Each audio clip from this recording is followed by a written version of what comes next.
23 h partout en Côte d'Ivoire. Madame, Monsieur, bonsoir et bienvenue dans cette édition. Le chef de l'État est en France. Le président Alassane Ouattara sera reçu demain, dimanche, à l'Élysée par le nouveau président français Emmanuel Macron. Un premier entretien autour des relations historiques entre la Côte d'Ivoire et la France. Des vivres et des non-vivres d'une valeur totale de 60 millions de francs CFA, c'est le don de la première dame Dominique Ouattara à la communauté musulmane de Côte d'Ivoire en ce mois de Ramadan.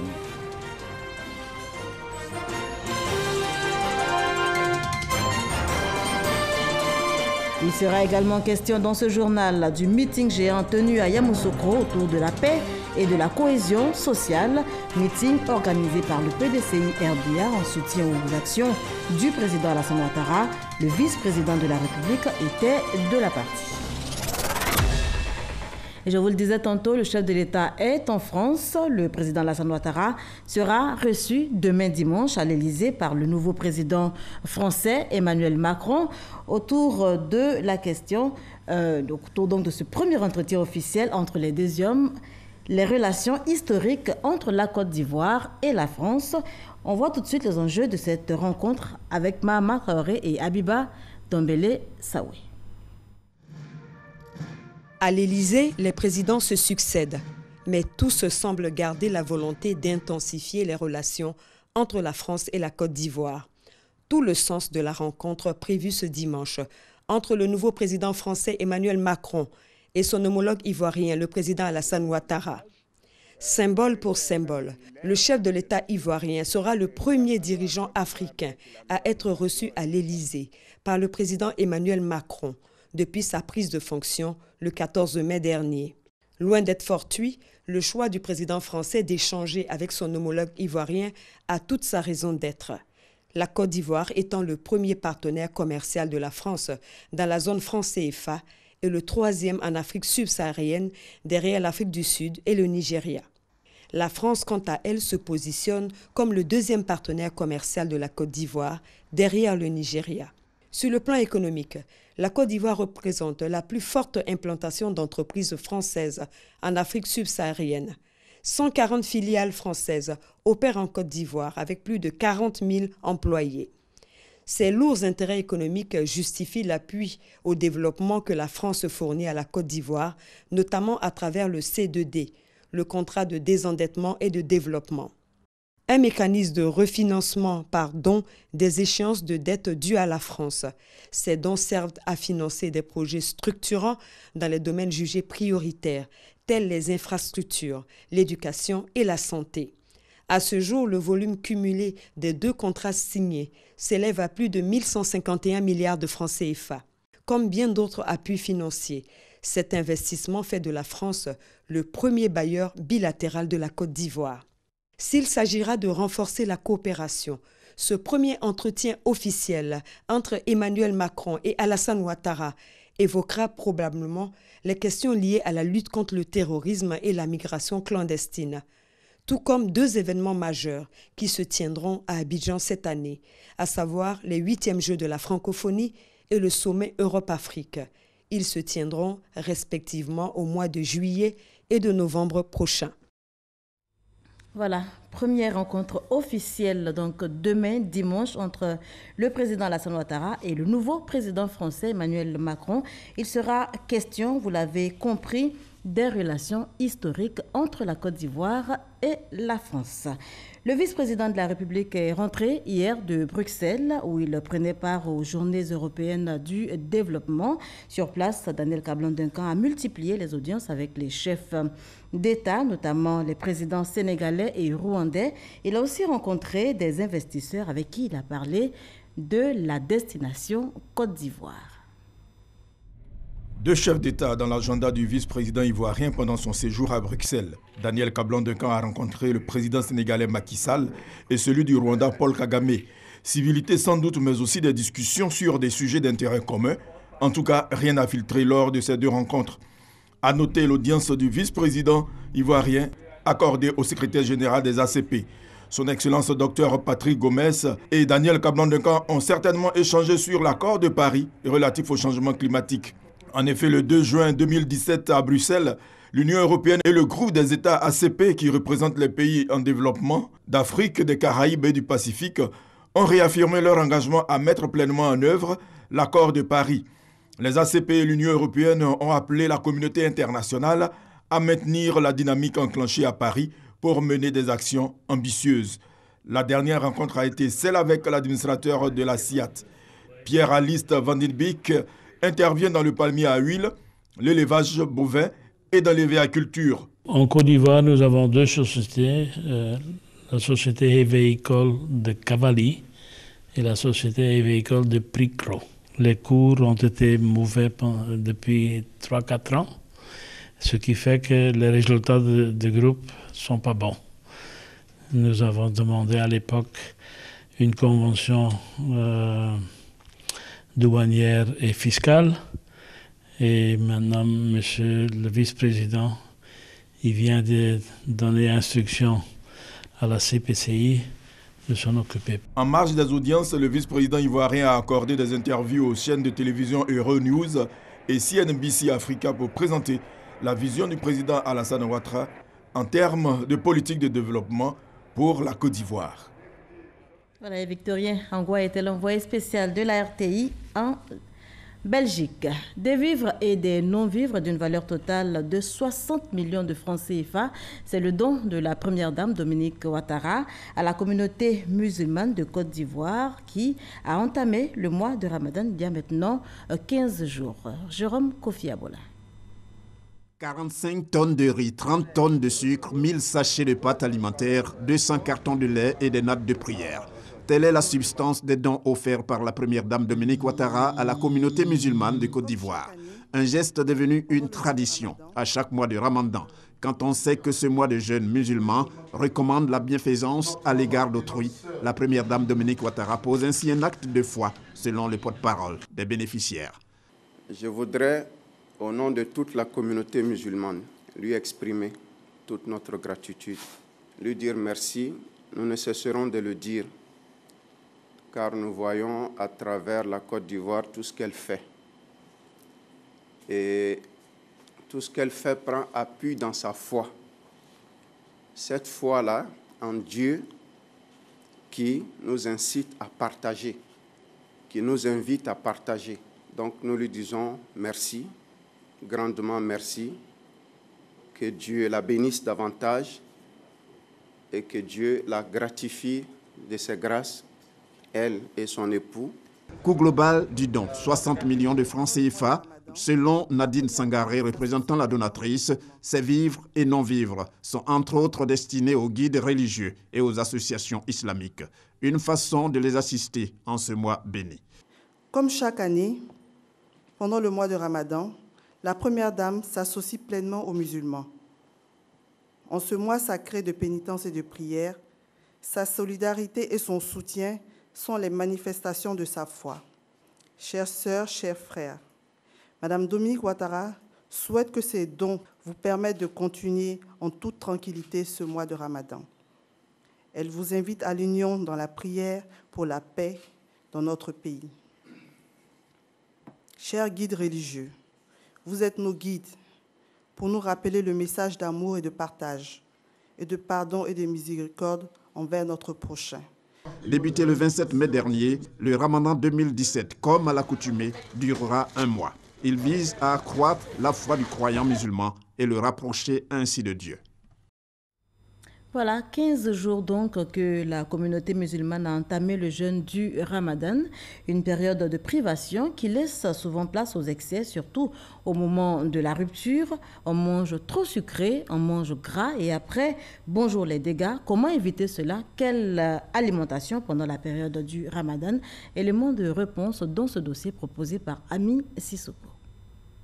Jeûner de l'aube au crépuscule sans rien manger ni boire. C'est à cet exercice que les musulmans sont soumis pendant le Ramadan. Pour les médecins, il serait bon de s'y préparer. Avant de démarrer le mois de jeûne, je vais voir mon médecin pour une consultation, pour voir s'il peut véritablement commencer le jeûne. Et c'est après les recommandations du médecin, j'entame le mois du jeûne. Je suis diagnostiqué, donc avant le mois de Ramadan, je commence à prendre mes dispositions. J'achète les médicaments en tout cas pour le traitement pour éviter les retours d'acide. La réponse à la question s'il faut faire un bilan de santé avant le mois de jeûne, on pourrait dire oui. Oui, en ce sens que ça fait bien de savoir exactement dans quel état de santé on aborde un mois de piété. D'accord?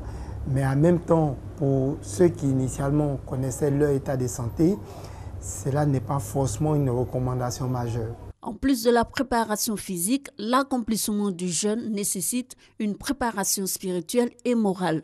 La période d'adaptation au jeûne commence 2 mois avant le ramadan. Il est recommandé aux musulmans de jeûner au minimum 3 jours et au maximum 15 jours avant le ramadan. Je jeûne depuis l'âge de 10 ans. Ça se passe bien.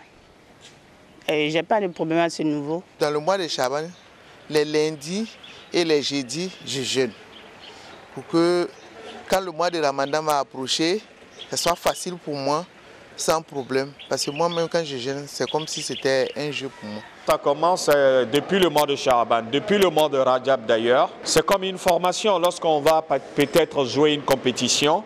Donc il y a la mise au vert, il y a les entraînements et tout. Donc c'est ce qui est important également pour pouvoir entamer le mois de Ramadan dans une bonne condition et terminer. En cette période de jeûne, les malades, les personnes âgées ou en voyage sont exemptés. Toutefois, les diabétiques et les hypertendus pourraient jeûner à condition d'aménager les prises de médicaments avec le concours d'un médecin. Il n'est pas proscrit à l'hypertendu et ou au diabétique, d'accord, qu'il soit bien contrôlé, qu'il soit stable, sans complications, de plaire à son Dieu. C'est possible en observant le jeûne. Pour l'hypertendu qui a 1 prise ou 2 prises de médicaments, mais nous on les a ramenés simplement au matin et au soir à la rupture du jeûne. Pour la plupart des patients diabétiques, c'est de cette façon que les choses ont été abordées. Et d'ailleurs aujourd'hui, il y a des qualités de médicaments qu'on donne aux patients diabétiques qui vont éviter l'hypoglycémie. Aujourd'hui, de moins en moins, on a ces complications-là qui surviennent chez des patients diabétiques qui abordent le mois de jeûne. Le but des dispositions avant l'entame du jeûne, avoir une santé parfaite, ce qui passe par une alimentation équilibrée à l'aube et à la rupture. Une mesure difficile à respecter, car au moment de la rupture, l'on a tendance à vouloir tout manger. Je romps mon jeûne avec du thé et après je bois beaucoup d'eau glacée. Pour la rupture, ce qu'il faut faire, c'est d'abord faire la rupture avec de l'eau plate, pas de l'eau glacée. Les fruits secs, notamment les dattes, sont des fruits très énergétiques. Donc en consommant, en prenant des dattes aussi à la rupture, c'est aussi très indiqué. Et ensuite, prendre par exemple une soupe, prendre de la bouillie de céréales. 4 h du matin, ce n'est pas une heure indiquée à laquelle il faut manger. Pour ceux ou celles qui veulent manger à 4 h du matin, il est recommandé de manger des aliments très digestes. Notamment, on a par exemple les bouillies de céréales. On peut boire l'eau de coco. Boire aussi de l'eau simple aussi, c'est bien. On peut faire aussi un thé de moringa qui est aussi un super aliment. Le ramadan, on le constate, c'est aussi un moment où l'alimentation est beaucoup plus riche en sucre, en graisse et pauvre en fruits et légumes. Conséquence, une perturbation de l'organisme. En mangeant lourd à 16 heures, ce n'est vraiment pas indiqué. Ça va perturber le métabolisme digestif et vous créer des maladies digestives et graves plus tard. Ce qui est recommandé, c'est un aliment équilibré. C'est-à-dire, dans l'aliment équilibré, il faudrait qu'il y ait des protéines dedans, il faudrait qu'il y ait des fibres dedans, c'est-à-dire des feuilles, il faudrait qu'il y ait des légumes dedans, il faudrait qu'il y ait un peu de riz ou bien un peu de cabato. Il faut éviter de manger trop sucré, trop salé, trop épicé. Il faut éviter d'être excessif en tout. Pour les nutritionnistes, le jeûne assainit l'organisme. Il conseille d'éviter trop de thé et de café. Il conseille également de boire 1,5 litre d'eau par jour entre la rupture et la reprise du jeûne, car l'apport de l'eau dans l'organisme est primordial. Selon la religion, le jeûne est fait pour maîtriser ses appétits. Manger sainement pendant ce mois béni va sûrement améliorer la santé, selon les nutritionnistes. Un dossier proposé par Ami Sissoko. Un meeting autour de la paix et de la cohésion sociale dans le district de Yamoussoukro. Meeting organisé par le PDCI RDA en soutien aux actions du chef de l'État et le vice-président de la République était de la partie. Alexis Oudraogo. Le 13 mai dernier, alors que démarre une mutinerie à Bouaké, Les cadres et élus du grand centre du PDCI s'apprêtent pour un atelier dans le Béquet. Contraints de reporter l'événement, ils décident de monter au créneau pour dénoncer la résolution des différends dans la violence. Au nom de tous ceux qui sont morts, depuis les différentes crises, nous disons non, par respect pour leur mémoire, nous ne devons plus encore créer des situations qui portent atteinte à la vie humaine. Nous ne devons plus avoir des enfants qui ne vont plus à l'école. Nous ne devons plus avoir des femmes qui ne peuvent plus avoir accès aux hôpitaux parce qu'il y a des crises. Nous disons non, ce n'est pas ça la vocation de la Côte d'Ivoire. Et pour joindre l'axe à la parole, ce samedi à Yamoussoukro, un meeting pour parler de paix. 10 h, corridor sud de Yamoussoukro, ambiance de retrouvailles pour accueillir le vice-président. Sur la place Jean-Paul II, ils sont venus nombreux pour la célébration. Avec ce qui se passe, le PDCI est obligé de monter au créneau pour montrer aux Ivoiriens ces idiots de toujours qui ne changent pas. Quelle que soit la situation, nous avons toujours prôné la paix. Et en Côte d'Ivoire, il n'y a pas d'autre salut que la paix et le dialogue. D'appeler au rassemblement autour de nos deux leaders, autour de nos deux chefs, que sont le président de la République, Alassane Ouattara, et son aîné, Henri Konan Bédié. L'Ouest, la Côte d'Ivoire a assez souffert donc des différentes crises. Nous pensons qu'aujourd'hui, il faut mettre fin à tout ceci et nous devons donc évoluer dans le sens vraiment de la paix.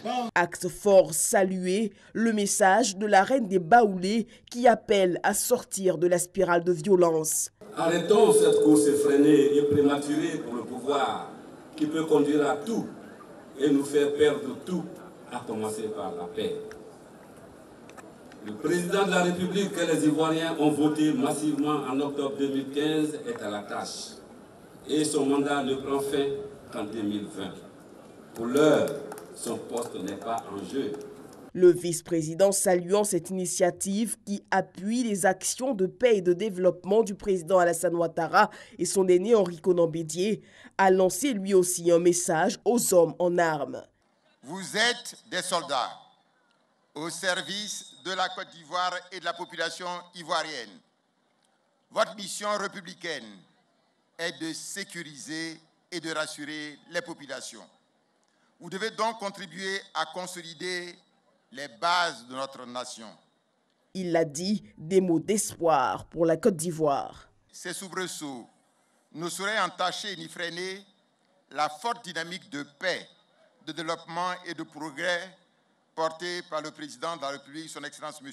Alassane Ouattara et son gouvernement. 5 actions fortes restent la priorité du gouvernement ivoirien. Renforcer les institutions pour la paix, la cohésion sociale et la bonne gouvernance. Veiller à la transformation structurelle de l'économie. Améliorer les conditions de vie des populations. Promouvoir la jeunesse et les femmes. Et enfin, voir émerger un Ivoirien nouveau. On évoque à présent cette opportunité de réussite offerte aux militants du RDR dans la commune d'Abobo. 10 millions de francs CFA aux femmes, 20 millions de francs à la jeunesse, ce pour entreprendre des activités génératrices de revenus. Et c'est un don du ministre d'État, ministre de l'Intérieur et de la Sécurité, Ahmed Bakayoko. Le ministre d'État, ministre de l'Intérieur et de la Sécurité, Ahmed Bakayoko, à la rencontre des militants du RDR de la commune d'Abobo. Objectif de cette visite, apporter un appui aux femmes et aux jeunes républicains. Ainsi donc, 20 femmes ont reçu un chèque de 10 millions de francs CFA et 20 jeunes, un autre de 20 millions de francs CFA, en vue de les aider à entreprendre une activité génératrice de revenus. Nous voudrions vous rassurer d'une bonne utilisation de ces dons. Merci à vous de permettre à des jeunes de sortir de la pauvreté. Ça nous a fait grand plaisir, mais nous ne sommes pas surprises de ce que le ministre a fait. Donc nous sommes très contents. Appréciant le geste à sa juste valeur, le maire de la commune d'Abobo a témoigné la gratitude des militants aux donateurs. Je voudrais, au nom de la population d'Abobo, vous dire un grand merci. Parce que l'action politique se conjugue dans le temps, avec patience, au profit des populations. Le ministre d'État Ahmed Bakayoko a invité les bénéficiaires à faire bon usage des sommes reçues. Il a demandé par ailleurs aux militants de soutenir le chef de l'État Alassane Ouattara. Soyez attachés au président Alassane Ouattara. Il est en train de travailler sérieusement pour le pays. La tenue du pré-congrès à Abobo m'a donné l'occasion de toucher du doigt la frustration, la souffrance des jeunes militants d'Abobo et des femmes d'Abobo. Je veux aujourd'hui que ces dons vous donnent une vraie opportunité de réussite. Quand vous avez des charges politiques, c'est grâce aux militants de votre parti. Donc, ce que cette position peut vous permettre d'avoir, vous le devez aux militants. Cet acte de solidarité et de générosité du ministre d'État Ahmed Bakayoko a été salué par l'ensemble des militants du RDR qui, très nombreux, se sont rendus au siège local de leur parti. Abou Sanogo signait ce reportage. 5000 livres offerts chaque année aux bibliothèques de Côte d'Ivoire. C'est ce à quoi s'engagent les éditeurs français. Ils viennent de signer une convention avec le ministère de la Culture et de la Francophonie. Cita Soro pour en parler. Les éditeurs français s'engagent à aider la Côte d'Ivoire dans l'exécution de sa politique du livre, et ce, par le don chaque année de 5000 livres. D'où la signature d'une convention de coopération entre le syndicat national de l'édition français et l'État de Côte d'Ivoire à travers le ministère de la Culture et de la Francophonie. Il faut dire que les éditeurs français offrent, chacun fait des dons de livres à Elect, afin que Elect puisse distribuer ces livres dans les bibliothèques. Et donc nous allons avoir un appui de cette structure pour que nous puissions doter nos bibliothèques, aussi les bibliothèques municipales que les bibliothèques scolaires, de ces dons qui permettront d'enrichir le volume de nos livres que nous offrons à nos enfants. Un accord que le syndicat national de l'édition français attribue au développement et à l'importance de la littérature africaine et en particulier celle de la Côte d'Ivoire. En tant que président du Salon du Livre de Paris aussi, nous avons vu émerger année après année l'importance des lettres africaines avec un pavillon de plus en plus important, des auteurs africains de plus en plus présents en France et qui gagnent aussi des prix en France. Et nous nous apercevons que le temps est venu aussi de faire un échange entre les deux pays.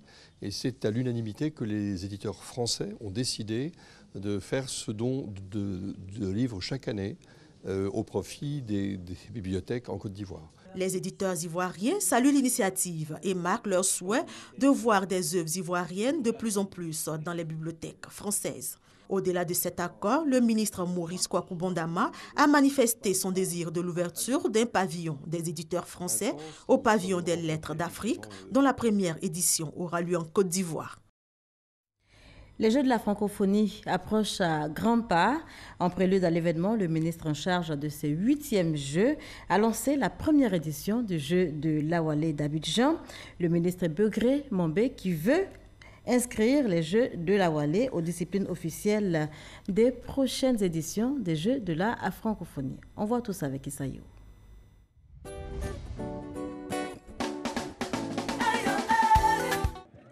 Le Jeu d'Awalé, instrument de paix et de cohésion sociale, est en très bonne voie de s'internationaliser. Le directeur du Comité international des Jeux de la francophonie, CIJF, invité spécial des phases finales de la première édition du Jeu d'Awalé du district d'Abidjan, y croit fermement. Je voudrais juste vous donner l'exemple de la lutte africaine. En effet, c'est en 2005, lors des 5e Jeux, que le Niger a fait la démonstration que la lutte africaine peut être un sport international. La Confégeste a travaillé sur la lutte pendant plus d'une dizaine d'années, qui fait qu'aujourd'hui, la lutte revient à Abidjan comme sport officiel aux Jeux d'Abidjan, et je pense que l'Awalé peut aussi aller dans ce sens. Un optimisme partagé par l'initiateur de ce tournoi. Notre objectif, c'est que demain, après-demain, les Jeux de l'Awalé soit une des branches des compétitions des Jeux de la francophonie. Nous comptons sur vous, M. Seriba. C'est sur ces mots d'espoir que les 65 compétiteurs issus des phases éliminatoires ont entamé les confrontations. Ces confrontations, au-delà du trophée, visent davantage à resserrer les liens d'amitié et de fraternité entre les différentes couches sociales. La finale d'aujourd'hui, vous voyez là vous-même, ça a beaucoup d'engouement, beaucoup de ferveur, et beaucoup de tension aussi, mais une tension positive. Et Koumassi a placé jusqu'à 2 joueurs en finale. Cocody, qu'on ne croyait pas du tout, on pourrait penser que Cocody, étant le quartier des intellectuels, ne sait rien en Awalé, mais Cocody a un joueur en finale. Vous voyez que vraiment c'est du jamais vu ce que nous avons vécu ce matin. Je demande à tous les compétiteurs, tous ceux qui ont été éliminés, pas ils vont se décourager. C'est eux-mêmes qui m'ont formé. Bon, si aujourd'hui, une compétition, c'est pas forcément le meilleur qui remporte, mais c'est le plus courageux, et c'est celui qui est concentré sur le jeu pour pouvoir lire le jeu de l'adversaire. Parce que l'Awalé, c'est pas un jeu de hasard. L'Awalé, qui tire son origine dans la Grèce antique et pratiqué partout dans le monde, mérite de connaître un meilleur sort au prochain rendez-vous des Jeux de la francophonie.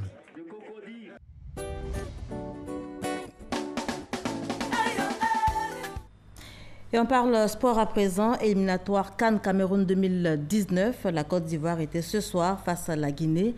La Côte d'Ivoire qui a perdu son match à domicile, battu 3-2.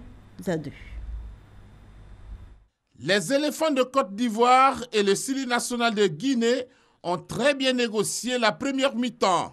D'abord, la Côte d'Ivoire, 13e minute, avec une belle action collective. La conclusion est signée Doumbia Seydou. Les Guinéens vont réagir à la 31e minute sur une absence des éléphants au départ et à la fin de l'action. Le but est inscrit par Diallo Aboulaye Samio. 61e minute, la Côte d'Ivoire, sur un joli travail de Maxwell Cornet et Doumbia Seydou, finit par payer.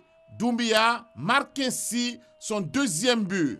65e minute, le Sili national se remet en confiance. Les éléphants s'arrêtent et deviennent des observateurs. Ils peuvent apprécier le but de François Kamano. La défense ivoirienne, encore absente sur cette action, Keita Nadi ne se pose pas de questions. Bowo Sylvain est battu pour la 3e fois. 2 pour la Côte d'Ivoire, 3 pour le Sili national. L'orgueil a manqué aux éléphants. Et on parle sport toujours avec cette note triste, initialement prévue pour le lundi 12 juin. L'arrivée de la dépouille de Cheikh Tioté aura lieu le jeudi 15 juin, suivi de l'inhumation au cimetière de Williamsville, et ce sera le vendredi 16 juin 2017.